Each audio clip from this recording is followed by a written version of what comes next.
try to clarify some of the ways to help you all understand how to write suspected strikes and suspected witness strikes, or witness suspected strikes, or however it's worded.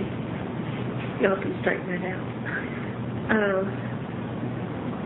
Let's say that you, as an individual, have done something that you feel like it was your vehicle talking and not your mind. But it involved another individual. Now, when writing a note to links, we don't care what really happened. Well, we don't care for all the story. I said this, she said that, and so on. All we want you to do is say what you did. It doesn't matter. You don't have to say so-and-so came into the lab and said so-and-so, and then I came up and said so-and-so, and then, in other words, you're either a suspect or you're a witness, and you write only the pertinent thing that caused you to be a suspect or witness. Go ahead. Okay, now, the reason for that is because if you said something that was out of line, it was your vehicle talking. And even if somebody said something to you that caused you to speak out, it still is a suspected strike against you because you have the instruction not to let anyone influence you to speak with your vehicle and not your mind, right?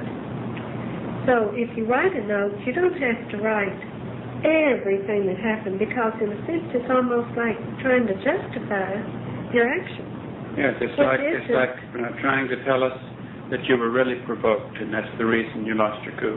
What you want to do is figure out how to do these things without allowing your vehicle to speak. Now, somebody can come up and say something to you that could provoke you, and but your first thought, your first response may be to want to say something to them. But if you catch it and you let your mind come in, then you can negotiate. In other words, your mind is thinking, well, I know that we wanted to do this at this time, but could we wait just a few minutes and let me complete this before I do it, instead of coming up with a sharp answer? You understand what we're saying? This way, you won't let your vehicle talk. And if the other person wants to talk, then that's their choice. But hopefully, they won't want to. In other words, they will want to catch themselves and prevent their vehicle from talking. As soon as we learn this, we will have it under control. Yeah. And it's really so simple. A couple of things to add to that. One is we've gotten some suspected strike notes where individuals didn't name themselves as whether or not they were playing the witness or the suspect. You don't ever write a suspected strike note without naming yourself the witness or the suspect. Now, to tell you the truth, the gospel, that's what we want. We shouldn't be getting any notes but suspect. But and I wish we could trust all of you to be keen enough to know when your vibrations are lowered and that you would want it exposed, and in order to get control of it, that you would write notes anytime your vibrations are lowered, or you say something out of place or anything else on that list, that you would write something as a suspect. Because that's what it should be. We shouldn't have any witnesses. You see what we're saying? But does that mean that they can't? No, I'm saying for now, we have to. We have to, right. In other words, we're working out. But we're saying ideally we wouldn't have any. And we would like to very quickly work up to it. But let's say that if you feel like that you can't get enough information now in your suspected strike note that you have to serve both as a witness and a suspect, then you write two notes. You write one as a suspect for what occurred, and you write a note as a witness.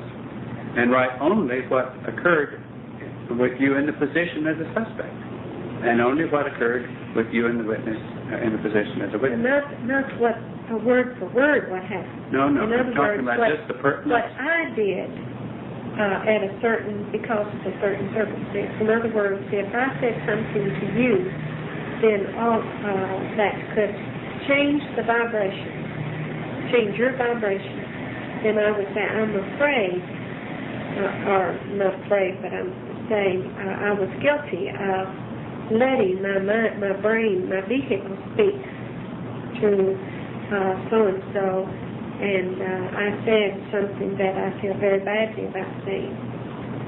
But you don't have to go in, and you can even say, I told them to drop dead, or whatever it is, you know. We'd like to know what you said But you don't that have lowered to the justify vibration. it by saying, not justify, but you don't have to give us a whole story, because in a sense it's kind of like saying, well, I really couldn't help it. That's right. It's like you want us to see the whole picture so that we'll understand why you did what you did. Because there's no way that it can be right. Even if somebody came up and cursed you, and you told them to be quiet or to shut up or whatever it is, because you have an outlet for it. You can turn them off. That's right. And you can just look at them and say, well, I'm sorry to feel that way. Yes, You know, or say nothing. I guess But it's better to say nothing than to enter in to the duel. And it's very hard, because the vehicle will respond. And that's what you want to catch, is the reflexes and responses. It doesn't mean you won't feel it. Like we got a slippage or a suspected strike that a person wrote about himself, where he felt anger, but yet nobody knew it. And we checked it out. And the people involved, one person said, the only thing that I was aware of is I felt like this individual was trying to catch themselves, and that they might have felt some disturbance inside. But in other words, it didn't spill off onto the other person. He didn't allow it to happen. Yes. And that isn't a strike. It's only when you do something or say something to somebody that would change their vibration or sound very human. In other words, if you're successfully, if Sarah Cody provokes me, or I feel like she said something to provoke me, and or she slams the car door on me, or and it really gets to me, but all she sees from me is an effort for me to totally contain myself. You see what I'm saying? If she sees that I'm struggling a little bit, I'm not even trying to make her feel bad. Even with the look on my face, I don't even want to involve her. All she's doing is seeing that I'm trying to lick it on my own separately. In that instance, then I have not struck. I'm not a suspect to strike. And nor is she a witness. Now, if he goes off and sits and goes on a downer, I'm afraid I am a suspect. and everybody sees him going on a downer, then he is a suspect. Even if I go on a downer and they don't see me, because downers are on the list. That's right. Right? Right. Because my downer has to be inside of me so that it is not making my vibrations off. It's not interfering with my task. Do you see what I'm saying? I can't go in the closet, or I can't go hide someplace and do a real good downer and get rid of it. If I do, I've given in to it. Because there was something else we wanted to mention about what we were talking about on that note there. Oh, yeah. The other thing we had said was that, let's back up a second. In the last tape, or the tape before, I don't know which it was, we clarified that everything you do, with very, very few exceptions, you do with check partners.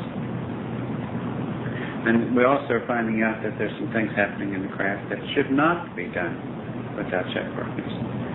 that the things that you can do without a check partner, I think we mentioned that you can't take a check partner into the BC with you. You can't. They're not going to check on you when you're down. I don't know what were the other things we listed that you can't do. Huh? You said BC, I think that covered because you mentioned getting dressed and bathing. Yes, I don't. What's that? Well, but we said, I think we later came back and said that even for the most part, that's something that you could use a check partner. Okay, so let's assume that everything we do with a check partner. In a sense, I even go to the BC with a check partner, the check partner does not go with me. You know what I'm saying? But I don't go to the BC that he does not know I'm going to the BC. And I mean that literally. You know, because we know we don't separate that much, and we don't want the other one wondering what we're doing, because they could be uneasy. And that's just the way it works in the next level. So, in other words, what Bill says, I'm going to go to the BC, I'll be back in a few minutes or something. Right. You know. Just if he goes out to the garage, I'm going out to the garage for just a few minutes. If I go out, we do the same thing. In other words, it's letting you know where you are in case we need you for anything. That's all it is. I wonder if it wouldn't even be okay if they did that. I think it would be great. Like if someone is in the living room at the Southcraft or something, and you're getting ready to go to BC, what harm is there in saying, I'm going to BC for a couple of minutes? Because at least if we call at that time, say, where's so-and-so, you don't say, well, I think they're around here somewhere. They might be in the BC, you see? And that always confuses. Why don't you know? Because we feel like that everybody ought to know if they're either in craft or they're out of craft, and you ought to know who's out, who's in, and the people that are in, you ought to know where they are. So let's do that. But that leads to another point that we wanted to cover a little more carefully, that since that's the case, this is just a reminder, but since that's the case, in a partnership of doing a task, if I can't accomplish the task because of my partner not using me as a check partner, or if I fail to be a check partner with my partner, then I, of course, have to write a note of either being a suspect or a witness in that case. If I am not in that task, I cannot be a witness, except for the exceptions we've made of security or tool damage. I think that clarifies even that point. If we give them an example, though, just to be sure. Like we have received notes from individuals who observed someone in the lab putting tools out or putting tools up without a check partner, and the person who wrote the witness, suspected witness strike, was not on duty in the lab at the time. So those are the things we're talking about, which you can't understand. No, you can't do it. This is why we want all the responsibility going very severely to the suspect. We want some responsibility going to the witness. But like we told those that were treated a few minutes ago, I think before we started the tape, that ideally we wouldn't be getting any suspected strike notes from witnesses. We would be getting them only from suspects. I don't know, did we have the tape going? Thank you, John. But we said for now, we've still got to get them from both.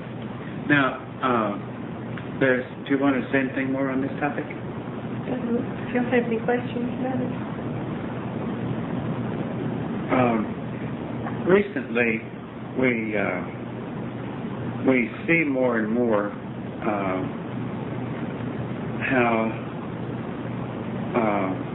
the things that you deal with in your own, the things that your vehicle causes you difficulty with, even though you know that they're primitive, the ways of the vehicle or they're genetic problems that have either been passed on to you or you picked up in the vehicle's early years, but we also are realizing that the primary cause of these things is,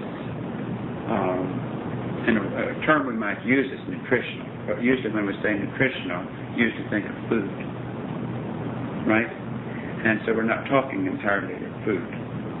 When we're talking of nutrition, we mean the chemicals, the minerals, the vitamins, everything that the vehicle should be having. Now, let's say that these vehicles have not, or that some groups of them in some areas may receive through the water, say, in a certain area, and through the habits of certain communities, eating habits. They might have less characteristics in certain areas because they're getting better nutrition in those areas, getting better minerals and chemicals to control the brain in those areas. But of course, some people who might have moved into those areas brought these weaknesses with them, and they also will influence others to have that like conduct. And so there's a lot of interchange with that. We read an article in one of the magazines yesterday that was saying that this was an article about the way humans respond to what humans call love. And there's a group of people that what they want is that constant feeling of being in love, and a very strong attraction to someone of what humans would label in love, period. And at the moment that begins to wane, then they're desperate again for that in love thing. So they usually hop from one individual to another for that in love thing. Now, and the scientists are beginning to suspect, and they're even on the brink of realizing, that it's a chemical in the brain that is lacking, and that by searching almost desperately for that in-love situation, that when they find an in-love situation for a few days or a month or however long it lasts, it forces the brain to secrete its missing chemicals in that area. And so for the period that they are being satisfied, or for the period that in-love circumstance is secreting that chemical, they're satisfied. You see what we're saying? But as soon as that begins to wane, then that shortage of that chemical is returning, and so in comes the desperation for another in-love experience. Now, there's another group of people who are, they classify as barnacles. In other words, people who latch on to another person, and they latch on in such a way that even if the relationship gets totally sour, they can't stand to let go of that individual. In other words, they're desperate to do anything to keep from losing that individual, even though they might have been the very cause of their relationship spoiling. And they have recognized that also is a behavioral characteristic that comes from a chemical shortage in the brain. Now, if you can look at that and relate that on a parallel to all of the ways that our vehicles perform in unlike next level ways, it's because they're unhealthy. In that sense, they're primitive, but in a more realistic sense, the reason they're primitive is because they're unhealthy. Because they aren't receiving the needed nourishment to stop those impulses, those responses. And they've learned the vehicles are designed in such a way that when they have a severe shortage in a certain area, then they do some action that will feed that chemical to that shortage. Now, also, there's another way of feeding that chemical, and that is by realizing that the shortage exists and talking to the vehicle and not permitting it to respond. Do you see what we're saying? And this is what you all are doing. Now, believe it or not, those humans are catching on fast out there. They're even though they're at very basic steps, because they don't know what to prescribe. The doctors and the scientists don't know yet what to prescribe. They can't say, here, take this or take that. They say, I suspect it might be this or it might be that, but we're not sure yet. But they're on the trail of these things. You know, since you all have just lately been using your rowing machines and your bicycles and doing a little jogging, we visited a couple of these, like Oshman's and these sporting goods places that handle exercise equipment. And they say in the past few months, their sales have just zoomed. They can't believe that people are just so suddenly becoming so exercise conscious, meaning equipment in the home exercise type. For a while it was all out on the jogging trail. And then all of a sudden they're more into bicycles and rowing machines. So Tia and I giggled when we heard them talking this way, because we thought, well, you all are at least sending your signals out in that way, because the fact that you're doing that and that you want to do it because you want to keep your vehicles as healthy as you can in that way, it's definitely going out as a signal. Well, they're coming in so fast. It comes in, it goes out as fast as it comes in. They can't even keep up. Tell them also about those individuals who don't respond sensually. Oh, yeah. I didn't read it. You read it. There's a group of individuals. I read this in another magazine, and these New York hospital group of psychiatrists, supposedly the top echelon of psychiatrists in the world, are studying this group of people that have come to them that seem to be normal in so-called all normal ways, except they don't seek romance. They don't seek a sensuous outlet. And the reason they're there is because the media has brainwashed them so to think that they need to have sex and romance and seek a mate. Then they are going to the psychiatrist because they don't feel this normally. You see what we're saying? And they are finding that this group of people have biologically and chemically a certain different characteristics than the people who seem to thrive on the sensual things. And it's like one hand of the scientist is trying to say, is there a possibility that these people are healthier? And the other one is saying, how can we help them in what they want? Is a healthy sex life. But they've had numerous individuals just of late come in, and they can't trace it to anything wrong. You know, they can't trace it to a poor childhood or something genetically that they can blame it on, because they're not problem people, and they can have healthy friendship relationships, and they can work with groups, and they don't fit any of what used to be the recognized symptoms of problem areas. The only thing that's missing is that they don't seek a romantic relationship or a sensuous relationship with other individuals. Now that's really interesting. You've been putting out some good figures in those areas. You follow that? We have to read this magazine and check up on you. Did you want